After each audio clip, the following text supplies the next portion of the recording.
Guys, हम सभी अपनी लाइफ में मिस्टेक करते हैं और इंसान अपनी मिस्टेक से ही सीखता है। लेकिन जब बात स्टॉक मार्केट की आती है तो हम सभी को पता है कि ये एक हाई रिस्क गेम है और एक छोटी सी मिस्टेक यहाँ पर आपके हैवी लॉसेस करा सकती है। हमारे आस पड़ोस के लोग या फिर हमारे पेरेंट्स स्टॉक मार्केट में इसलिए अपना पैसा इन्वेस्ट नहीं करते क्योंकि या तो उनको इसके बारे में कुछ पता ही नहीं होता, या फिर अगर पता होता भी है तो लगभग हर दूसरे पेरेंट्स इसको एक नेगेटिव नजर से देखते हैं।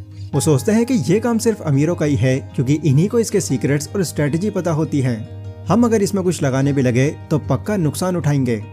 बट इन रियलिटी जो अमीर लोग होते हैं या बड़े बड़े इन्वेस्टर्स होते हैं वो इस चीज़ का क्रेडिट अपने सीक्रेट या फिर स्ट्रेटेजी को नहीं बल्कि अपनी नॉलेज, एक्सपीरियंस और स्किल्स को देते हैं, क्योंकि इन्हीं सब की वजह से वो बहुत सारी गलतियां करने से खुद को पहले ही बचा लेते हैं।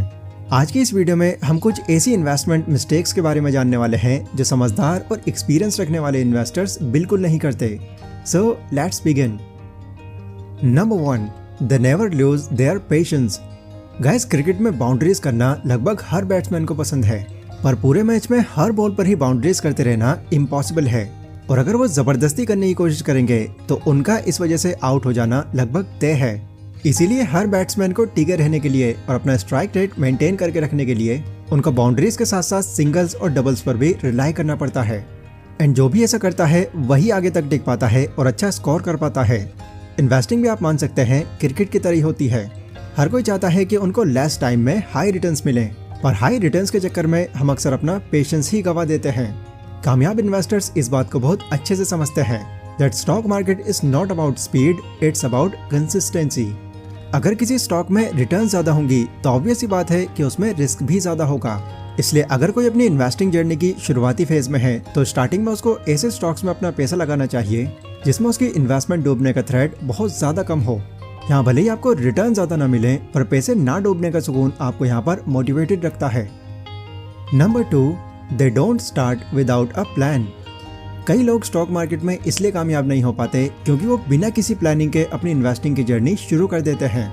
देखो, अगर आप किसी रोड पर रैंडमली ऐसे ही कार लेकर निकल जाओगे तो आप बस इधर उधर ही घूमते रहोगे। अपनी जर्नी स्टार्ट करने से पहले हमारे माइंड में एक क्लियर डेस्टिनेशन होनी चाहिए। सेम अगर आप स्टॉक मार्केट की जर्नी स्टार्ट करने जा रहे हो तो इन्वेस्टिंग शुरू करने से पहले अपनी एक कंप्लीट प्लानिंग पहले ही तैयार करके रखो। अपने माइंड में पहले ही ये क्लियर करके रखो कि इन्वेस्टिंग करने के पीछे आपका मेन मोटिव क्या है। हो सकता है आप किसी शॉर्ट टर्म गोल को अचीव करना चाहते हैं या फिर आपका सपना अपने रिटायरमेंट तक का है। जो भी आपका गोल हो बस उसकी पहले से तैयारी करके रखो। मैक्सिमम कामयाब इन्वेस्टर्स अपने एंड गोल को हर टाइम प्रेस्यूम करके रखते हैं जिससे वो मार्केट के अप्स एंड डाउन्स पर ज्यादा पैनिक नहीं होते। Number 3, they don't get emotional about their portfolio. जैसा कि मैंने अभी आपसे बताया कि कामयाब इन्वेस्टर्स मार्केट के अप्स एंड डाउन्स में ज्यादा पैनिक नहीं होते। इसका रीजन यही है कि बाकी लोगों की तरह वो दिन भर चार्ट्स को बस घूरते नहीं रहते। कई बिगिनर इन्वेस्टर्स में ये आदत सबसे ज्यादा देखी गई है कि वो लोग अपने पोर्टफोलियो को लेकर काफी इमोशनल होते हैं। वो जैसे ही देखते हैं कि मार्केट अप जा रही है तो वो बिना कुछ सोचे समझे अपना पैसा इन्वेस्ट कर देते हैं, और जैसे ही ये देखते हैं कि मार्केट डाउन जा रही है तो वो पैनिक होकर उसको बस सेल करने में लग जाते हैं। रिजल्ट ये होता है कि राइट टाइम पर उनके पास फिर पैसे इन्वेस्ट करने के लिए बचते ही नहीं, क्योंकि वो अपने सारे पैसे पहले ही अनस्टेबल मार्केट में लगा चुके होते हैं। इस पॉइंट का लेसन ये है कि अपने पैसों को जिस तरह से पॉसिबल हो सके सेव करके रखो और तब इन्वेस्ट करो जब कोई स्टॉक अपनी लो वैल्यू पर हो एंड मोस्ट इम्पोर्टेंटली मार्केट में स्टेबल हो। एक कामयाब इन्वेस्टर मेंटली काफी स्ट्रॉन्ग होते हैं, इसी वजह से वो इमोशनल होकर कभी डिसीजन नहीं लेते। Number 4, they adopt saving strategy. Live below your means. Rich dad poor dad book का ये लेसन तो आपको याद ही होगा। यहाँ पर रॉबर्ट कियोसाकी कहते हैं कि हमें जितना हो सके अननेसेसरी एक्सपेंसेस से बचना चाहिए और लायबिलिटीज बाय करने के लिए एक ह्यूज अमाउंट हमको बिल्कुल भी इन्वेस्ट नहीं करना चाहिए, क्योंकि हम में से कई लोगों के पास जैसे ही पैसा आता है तो वो उसे लग्जरी चीजों पर खर्च करना शुरू कर देते हैं। अगर हमारे पड़ोसी या दोस्त ने कोई नया फोन लिया है तो उससे कंपटीशन करने के लिए हम खुद भी नया खरीद लेते हैं, भले ही उस टाइम हमको उसकी उतनी जरूरत हो या फिर ना हो। रॉबर्ट के अकॉर्डिंग रिच और पुअर माइंडसेट में यही डिफरेंस होता है। अगर आप वर्ल्ड के रिचेस्ट लोगों को देखोगे तो आप यही जानोगे कि वो एक सिंपल सी लाइफस्टाइल जीना ज्यादा पसंद करते हैं। इतना ज्यादा पैसा होने के बावजूद वो हमेशा अपनी स्पेंडिंग्स को कम एंड सेविंग और इन्वेस्टिंग को ज्यादा करने पर फोकस करते हैं। आप जितना ज्यादा सेव करोगे उतना ही ज्यादा आप इन्वेस्ट कर पाओगे और आपका पोर्टफोलियो इंक्रीज होगा। Number 5, they never believe on tips. Guys, ये वाला पॉइंट बहुत ज्यादा इंपॉर्टेंट है। आजकल लोग क्या करते हैं, वो स्टॉक मार्केट को सिर्फ ऊपर ऊपर से समझकर सिर्फ 10-5 टिप्स के बारे में जानकर अपना पैसा इन्वेस्ट करने में लग जाते हैं। एग्जाम्पल के लिए अगर कोई उनसे कहता है कि देखो इस कंपनी का शेयर आने वाले दिनों में बहुत हाई जाने वाला है, बस इतना सुनकर ही वो बिना अपनी कोई रिसर्च किए पैसा उसी शेयर में लगा देते हैं एंड इन मोस्ट केसेस उनका लॉस ही होता है। अच्छा, कई बार हम टीवी शोज में बैठे एक्सपर्ट से इन्फ्लुएंस होकर भी अपना पैसा इन्वेस्ट करने में लग जाते हैं, बिकॉज लोगों को ये लगता है कि टीवी पर जो भी दिखाया जाता है वो अनबायस्ड होता है।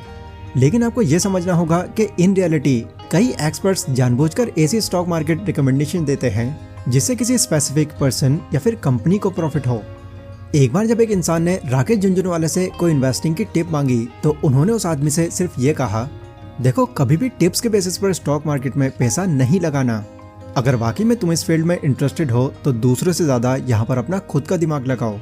एक कामयाब इन्वेस्टर वही होता है जो किसी भी स्टॉक में पैसा इन्वेस्ट करने से पहले एक प्रॉपर मार्केट रिसर्च करे, उस कंपनी के मैनेजमेंट, उसके कोर प्रिंसिपल्स को अच्छे से एनालाइज करे। वैसे अगर आप राकेश झुनझुनवाला की पूरी जर्नी जानना चाहते हैं और ये जानना चाहते हैं कि कैसे उन्होंने 5000 से शुरू करके करोड़ों रुपए बना लिए, तो उस वीडियो का लिंक मैं आपको आई बटन और डिस्क्रिप्शन में दे दूंगा। ये वीडियो खत्म हो जाने के बाद आप उस वीडियो को भी चेकआउट कर सकते हैं। अगला है they know about asset diversification. जब भी हम इन्वेस्टिंग के बारे में सोचते हैं तो हमारे माइंड में या तो स्टॉक मार्केट या म्यूचुअल फंड या फिर बॉन्ड्स का ही ख्याल आता है। रीजन ये है कि ये सभी एसेट्स ऐसे हैं जो हाई रिटर्न्स देते हैं और इनमें हमारी कैपिटल लिक्विडिटी भी ज्यादा होती है। पर सक्सेसफुल इन्वेस्टर्स अपना सारा पैसा सेम टाइम के एसेट्स में कभी नहीं रखते। वो अपने पोर्टफोलियो का पार्ट डिजिटल एसेट्स के साथ साथ फिजिकल एसेट्स जैसे कि commercial properties, real estate, gold और आर्टवर्क जैसी चीजों में भी जरूर इन्वेस्ट करते हैं।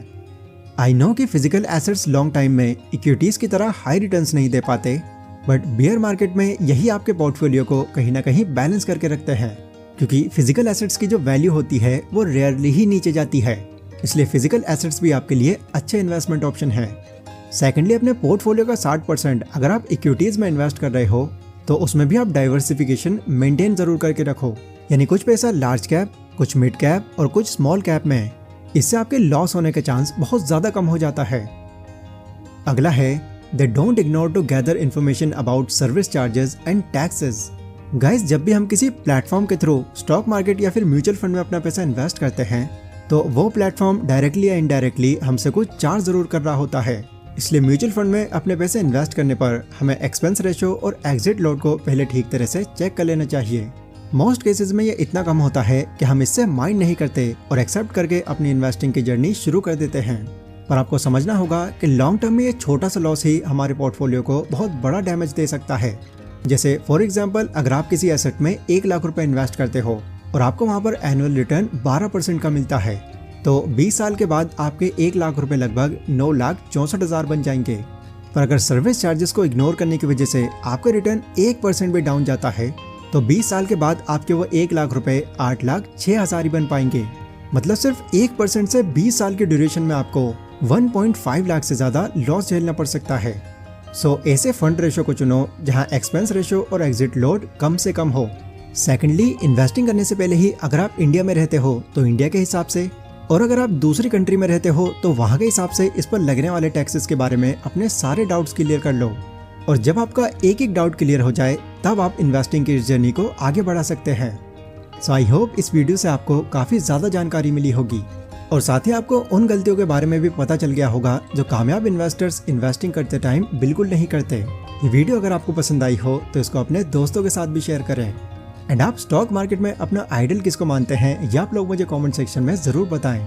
बाकी मैं मिलता हूँ अपनी अगली वीडियो में, तब तक के लिए stay safe, stay healthy, take care.